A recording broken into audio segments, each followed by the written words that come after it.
30 years, tech company D4t4 Solutions has helped companies get the best value from all their data assets. It's been recognized for its service. It's won many awards, including Technology Company of the Year in the Small Cap Awards 2022. I'm delighted to be joined by the Chief Executive, Bill Bruno. So Bill, first off, congratulations. Now, I know who was on that judging panel, and they're very hard to please. So what do you think pleased them? It's a good question, and we're obviously very humbled to receive that award. We've benefited lately from quite a bit of recognition, and it's extremely humbling for the company. But I think honestly, it's just a testament to the team, to the culture that we've built, and just every contribution that each person across the business is making. We have what we like to say, world-beating technology. Our competitors are unable to compete with us at the level that we believe we can, and we have a team that believes in that and is out there working with customers on a daily basis to help them better use data to make decisions across their entire business. And a lot of what we do falls right in between, sort of helping businesses be more successful, but also creating better experiences and on the marketing side for consumers, and also protecting them from fraud with our recently launched fraud data platform. So I think it's a mix of the innovation we're doing, the team contributions, and probably the markets that we're delivering within as well, being such a massive need for businesses today as we think about protecting consumers around the globe. Okay, so data is at the heart of your business. The company was founded 30 years ago, so over 3 decades. I'm wondering how the concept of data has evolved. So, when you were founded, what were data assets then, and what are they now? It's another great question. I mean, as you point out, D4t4 has a fantastic legacy, and as a business has done some phenomenal things over the years. I've been fortunate to be part of the company for 4 years now, and see sort of our next transition sort of through now that I'm in the seat. But the back going all the way back to the beginning, D4t4 has been innovating from a data perspective. And as you rightly pointed out, I mean, when you think of the 80s, internet wasn't there, so a lot has changed. I mean, honestly, when I started my career in early 2004, it wasn't even remotely comparative to what digital looks like today. When you think of all the devices that we're on a daily basis, the watches you're wearing, I mean, all of these opportunities for data to be better leveraged to create better experiences. I mean, it's been wild, and it's something that's hard to compare, because when you look over the years, you can't really say you have technology this year versus technology that year when you look back that long.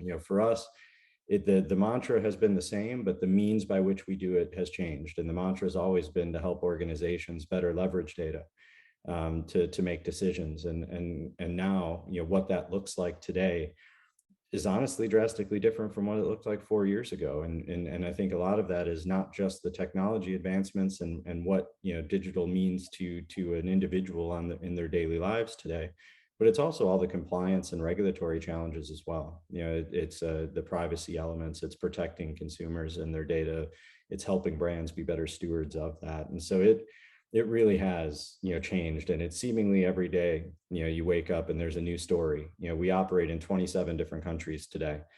Every one of those countries has some form of what started as GDPR from a privacy and compliance perspective, and now exists everywhere. And I'm based out of Chicago, as you know, and it gets really complicated here in the States as well, because it's individual state level legislation around privacy. And what that really presents is opportunity for us, our technologies, and our people to help educate brands on how to better manage that ever evolving landscape. And that's really been the core premise of D4t4 from the very beginning.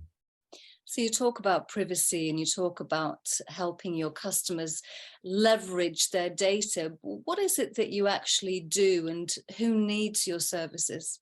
Sure. So we offer, the Celebris family of products has 3 components to it.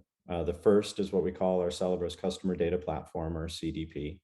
The best way to describe that is it is a data capture and contextualization platform across all digital assets, websites, mobile, ATMs, in-store kiosks, et cetera.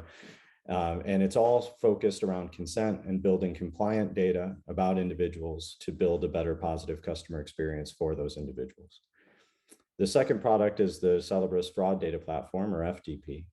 And this one is fundamentally different. This is on the fraud and risk side. And this is more about protecting consumers and protecting brands from the risk of fraud in the digital landscape, which is growing at alarming percentages and really accelerated considerably throughout the pandemic as everything went virtual and digital became much more important for every brand in interacting with consumers as we were all in various stages of lockdown around the globe. And it's really about building evidentiary profiles about individuals, the devices you use, where you connect in the world, to try to stop fraudsters from being able to gain access to your account, access to your finances, performing fraudulent purchases, et cetera, and doing that in real time. So it's about catching the fraudster before the fraud is the tagline that we use in that division. And then underpinning everything that we do is our third product line, which is what we call customer data management, or CDM. And that's really about taking and building massive analytical environments to help customers bring all of this data together in a meaningful way for their various business units so that they can perform their job better. It's about launching what we've launched in the CDP and FDP and offering more flexible deployment methods and things like that we call the Celebris Cloud to help clients in a more compliant and security conscious manner get these technologies deployed across their digital presences as quickly as possible in a well-controlled environment designed by D4t4 so that they can ultimately start to see the value from that more quickly and offer that level of flexibility. So it underpins everything that we do and includes a ton of phenomenal people, D4t4 intellectual property and software as well, and underpins the environments that we build to help customers get that data to the right places to make the right decisions. So I'm thinking about that value. So your customers, they pay you. So the cost of those services, in time, do those services pay for themselves, meaning that the customer will benefit in terms of reputation, maximizing value, and getting back all the money that they've paid you in the first place? Yeah, so we pride ourselves on bringing solutions to the market that produce value in several ways. I mean, there's the opportunity cost. So in most cases, when customers bring our technology in, it's to solve for something that they haven't been able to do with other platforms. So there's a value to that in creating positive customer experiences. And we've had Forrester and Gartner and others put an analysis out into the marketplace that shows that generally customers pay for, have the solution pay for itself in the first 6 months. And that's a goal for us. For us, it's what value can we show in the first 90 days of deployment for customers. And generally speaking, we're able to deliver on that across the board around the globe with all of the customers that choose to put their faith in us. And the opportunity cost is obvious. There's also the cost of savings. So generally speaking, organizations have been paying for technologies that fall short, and they don't have to pay for those anymore by bringing Celebris in and consolidating their data capture, building a single source of truth, either for marketing or for fraud purposes, and driving that forward. But then there's also another element here as well, which is obviously the protection. When you think about the fraud world and how much fraud is happening around the globe and the fact that it's growing in some cases 30, 40, 50% year on year, you're talking about millions, in some cases billions of dollars at risk. There's the protection value that we're adding as well by keeping that money from leaving the door in the first place. And then there's also the data simplification story. So when you factor in our platforms and our customer data management division and the automation and process that we put in place, most organizations save money in the support and maintenance and ongoing management of data as well, to the tune of 60 to 70% cost savings year on year, which for most of our customers attributes to millions of dollars in savings that they historically were putting effort and cost and people into to support the other solutions that weren't delivering upon the promises that we actually do. So there you are, you're creating value for your customers, but what about your shareholders? Are you making any money? We are a cash generative, profitable business.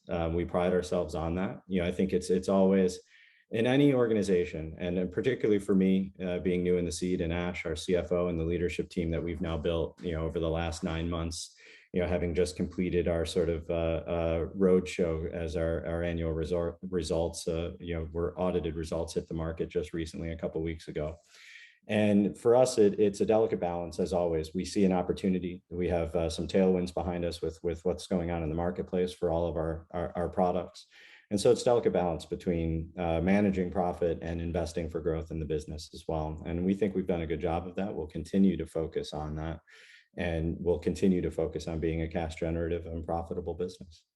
It's also about rewarding the shareholders. I saw that you distributed a special dividend, but I never know what that word means. Is special just a one-off, never to be repeated, or are you hoping that a special dividend will become an annual reward bonus for loyal shareholders? Sure. So we've you know, for it's been a topic for several months, and you know, we knew what the cash balance, the free cash balance was going to look like. You know, and have discussed it at the board level for several months on what we do with that. And obviously, when we're thinking about cash, there's a lot of things that we can be looking at, such as M&A opportunities. And there was nothing imminent at this point in time for the business, and you know, but we constantly are monitoring for that, and meet monthly to review that internally to see if there's anything that might make sense for the business. But given that we were going to have that much free cash, we chose to do a special dividend, which I suppose the definition of that means a one-off unless we choose to do it later. But we also grew the standard dividend as well this year by just under 4%. And we'll continue to manage that. The special dividend was an opportunity we saw. We had extra cash. We thought it was a great opportunity, given that there wasn't anything from an M&A perspective that was imminent, that was worthwhile, to just send some of that back to shareholders as a thank you for their investment in us and for their trust in us as we continue to grow the business. So it was special in that it was a one-off decision at this point in time. We'll obviously consider what we do with cash each year. We are a cash generative business, and we're fortunate to be in that position. But from what we were looking at and the operating costs and what we require, this was something that we could easily support in giving back to shareholders at this point in time. And we know the market is difficult right now, and we thought that would be well received by shareholders as well, to not only be a business that's growing and in a market that is showing, you know, potential for further growth, but to also, you know, give back to shareholders this year. Right at the beginning of our conversation, you applauded the strength of your team. I'm just wondering what the key strengths of the team are. Now, I know in terms of you, that the co-founder, who is the ex-chief executive, he was very happy about handing over the reins to you. So what is it about you and the team that's been assembled over the decades and the ones you're assembling now that brings so much value to the business? Yeah, honestly, I feel very fortunate to be in this position, in this company. It's a phenomenal business. And I was also very fortunate to learn from Pete Kear as well, you know, for the past 4 years, and build a friendship with him, and learned a tremendous amount from him about not only the business, but how to approach being in this role and do it the right way. But I think when you look across the business, it's really a few things. It's the energy and excitement. It's the culture that we have built and will continue to emphasize, the continued emphasis on growing. It's the innovation across the business. It's the willingness for everyone to jump in and play a role to help out, whether that's something internal, you know, process related, or external with customers. And it's that mentality, I think, that drives the business. You know, it doesn't hurt that we have technologies that do phenomenal things for customers. It makes it really easy to go to market and talk about our technologies when they are so well performing and have so many use cases of value that we've delivered for other businesses. But we couldn't do any of that without the people. And that's a big focus for me and my leadership team, and how we foster that culture, how we build that empowerment, how we give people the opportunity to contribute and grow professionally within the business as we continue to grow and have success. I'm also thinking about how you can future-proof your business as a tech company of renown, future-proofing the business, but at the same time, the biggest obstacle is regulation. And I'm wondering whether you are shaping the regulatory horizons with your thought leadership and the fact that you're award winners. It's a good question. I think, you know, first, when it comes to future proofing, we have been on a cadence for the last many years of delivering 2 product updates a year. right around this time. And actually, while we're speaking at the moment, we just launched one of those new features out into the market for cross-domain capabilities in our CDP and FDP platforms, which is game changing. No other vendor can achieve it. We've patented it, and it's a capability. You know, when you think of how many web domains and how many mobile apps businesses have that we do business with, it's a game changer to be able to help build a compliant view of a customer journey across all of that in a single manner. And so that innovation is core to us. We have some other things coming out as part of this release that'll get some marketing and fanfare over the course of the next 2 months. And then the following release will be towards the end of this year, right around Christmas time, generally speaking, is when we put that out. And the inputs to that are threefold. It's our own internal meetings that we have monthly about what's going on in the market. It's our quarterly meetings with partners and getting feedback from partners on what they think are opportunities for our platforms. And it's our customer advisory boards. You know, you can't really innovate if you're not listening. You know, I think you can get really caught and laser focused on something and you get too close to the trees. And so we try to make sure that we're constantly listening and monitoring what's going on in the market. And that innovation is how we future-proof things. And we'll continue to drive that message forward. And what about the regulators? What's your relationship like with them? You know, we've presented on stage in the UK recently at a couple of fraud conferences from a regulatory perspective. I think our approach to regulatory is twofold. One, we strongly believe in the regulations, both from a marketing and customer experience perspective, as well as on the fraud side, particularly in the rise of scams and protecting consumers from scams. Whereas on the marketing side, it's about privacy and compliance and adhering to a consumer's preferences of whether or not you want to share your data, have data captured about you, build a personalized experience, all the pop-ups that show up right on the mobile apps and the websites, and making sure that that actually means something and that it's being upheld. And we continue to do that. I think from our product, I had a chief privacy officer at a large bank tell me not too long ago that we were the first data capture and contextualization platform that put security and privacy compliance first. So before we talk about all the great things we can do with data, the first thing we lead with is how we make that compliant for the markets that they operate in and for their consumers. And on the fraud side, that's just doubled down, right? It's all about how do we bring data to bear for businesses so that they can protect consumers? Because when you think of the UK regulations that are currently being discussed in Parliament, as an example, around scams and making it mandatory potentially for banks to repay consumers who find themselves victims to that.